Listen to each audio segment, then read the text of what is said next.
వేలెత్తి చూపించే వాడెవడు ఒక పూట ముద్ద కూడా పెట్టడు. అందుకే మీకు నచ్చినట్లు బ్రతకండి. అది కష్టమైనా, సుఖమైనా, బాధ అయినా, సంతోషమైనా మీ జీవితం మీది. నీరు లేని బావి దగ్గరికి, మనీ లేని మనిషి దగ్గరికి ఎవరూ రారు. అలాగే ఆకులు రాలిన చెట్టును, అవసరం తీరాక మనిషిని ఎవరూ పట్టించుకోరు. ఎవరు నమ్మినా, నమ్మకపోయినా ఇదే పచ్చి నిజం.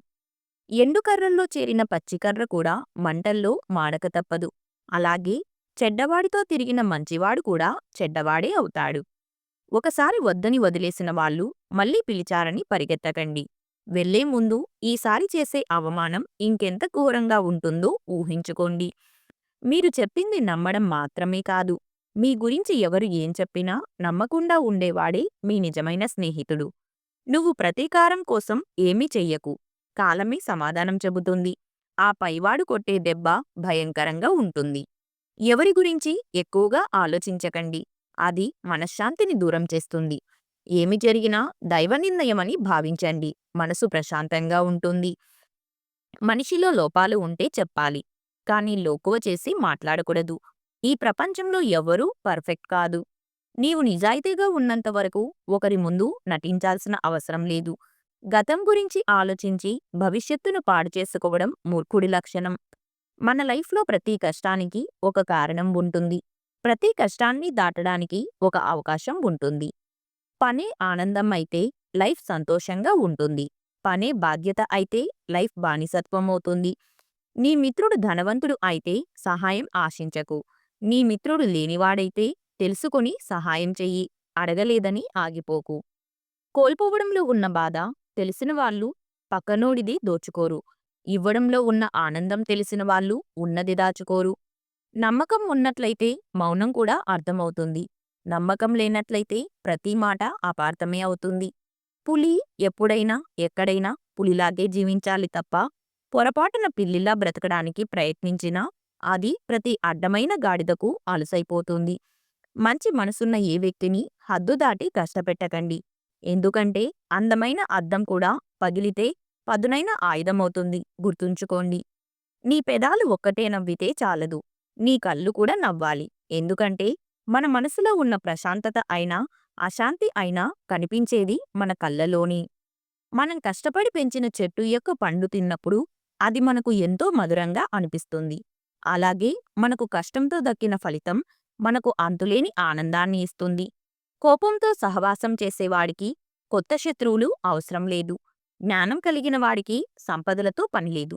దయ కలిగిన వాడికి ఏ ఆయుధంతో పనిలేదు. మనకు చెడు చేరినంత తొందరగా మంచి మనసుకు ఎక్కదు.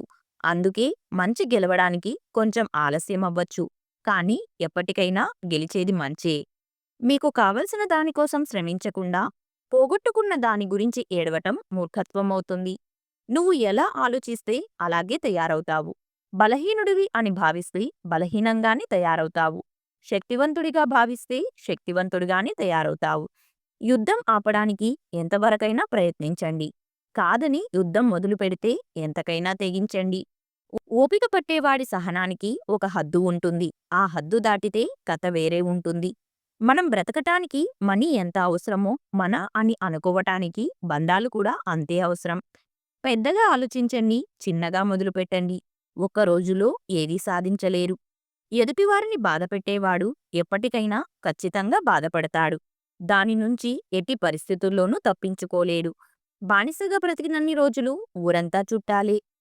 ప్రశ్నించడం మొదలు పెడితే మన సొంతింట్లో కూడా శత్రువులవుతారు. లైఫ్ అంటే ఎప్పుడో చదివేసిన పుస్తకం కాదు, ఎప్పుడూ చదవాల్సిన పుస్తకం. మీరు ఏదైనా సాధించే వరకు సొసైటీ దృష్టిలో మీరొక పిచ్చోళ్ళు. ఏదైనా సాధించాక ఈ సొసైటీ దృష్టిలో మీరొక మహామేధావి. మనం చేసే పని ఎంతమంది చూస్తారన్నది ముఖ్యం కాదు, అది ఎంతమందికి ఉపయోగపడింది అనేదే ముఖ్యం. ఈ సొసైటీలో మనుషుల గురించి తెలుసుకోవాలంటే ధనం లేకుండా బ్రతికి చూడు. అన్ని సంబంధాలు వాటంతట అవే బయటపడతాయి. అలుపెరగకుండా ప్రయత్నిస్తుంటే గెలుపు ఆలస్యంగా వచ్చినప్పటికీ అందరినీ ఆశ్చర్యపరిచేంత అద్భుతంగా ఉంటుంది. నీ సందేహం తీర్చడానికి ఎవరూ లేనప్పుడు నీ అనుభవమే నీకు మార్గదర్శి అవుతుంది. నీ దగ్గర ఎంత సంపద ఉన్నప్పటికీ, శారీరకంగా ఎంత బలంగా ఉన్నప్పటికీ, మానసిక ప్రశాంతత లేకపోతే అన్నీ వ్యర్థమే. నీకు అవమానం జరిగిన చోట కావాల్సింది తిరిగి నిలబడే ధైర్యం. అంతేకాని తిరిగి అవమానించే గుణం కాదు. నీకు అవకాశం అనేది అరుదుగా వస్తుంది. దానిని సద్వినియోగం చేసుకుంటేనే నీవు విజయ తీరాన్ని చేరగలవు. ఈ వీడియో మీకు నచ్చితే please like, share and subscribe to our channel. అలాగే ఈ వీడియోలో మీకు ఏ క్వెట్ నచ్చిందో తప్పకుండా కమెంట్ చేయండి. Thank you.